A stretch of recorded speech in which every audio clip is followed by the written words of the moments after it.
Les instruments des marchés financiers mondiaux.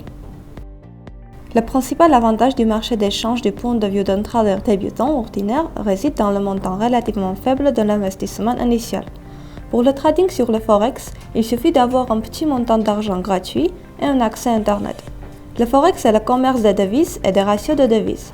Initialement, cette transaction a été mise en œuvre sur le marché interbancaire. Les opérations sur les actions sont effectuées sur des bourses en constituant une forme de trading très populaire sur les marchés financiers. Les actions sont de simples outils de base. Leur trading est relativement facile. Si un trader s'attend à une croissance, il achète. S'il attend à une diminution, il prend des stocks de prêts auprès de courtiers et les vend. Pour faciliter le trading sur les tendances générales des marchés boursiers, de nombreux indices boursiers ont été inventés. Le prix d'un tel indice est le prix d'un certain sous-ensemble d'actions pondérées selon de diverses règles.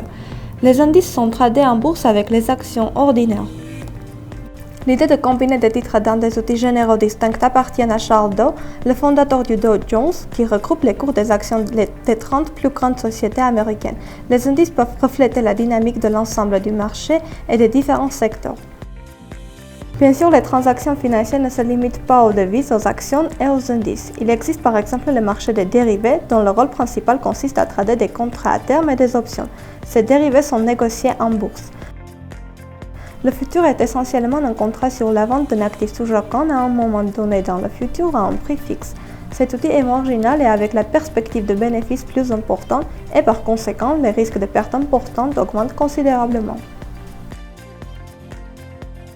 Les options sont un autre exemple d'instrument financier. Contrairement aux futurs, les options donnent le droit mais pas l'obligation d'acheter ou de vendre un actif à un prix fixe à l'avenir.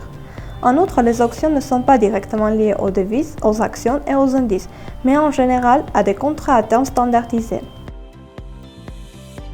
Les options sont divisées en deux types. Une option d'achat qui donne le droit d'acheter un actif à un prix fixe et une option de vente, au contraire, qui lui donne le droit de vendre cet actif. Les options sont plus difficiles à comprendre car elles sont de nature non linéaire. En 1973, les économistes Fischer-Black et Miron-Scholl ont créé un nouveau modèle financier qui définit le prix théorique des options et s'appelle la formule Black-Scholl. Cette formule qui est devenue la raison de la popularité de ces outils. Les avantages des options sont le contrôle des risques et la possibilité de mettre en œuvre des transactions très rentables à des coûts relativement bas.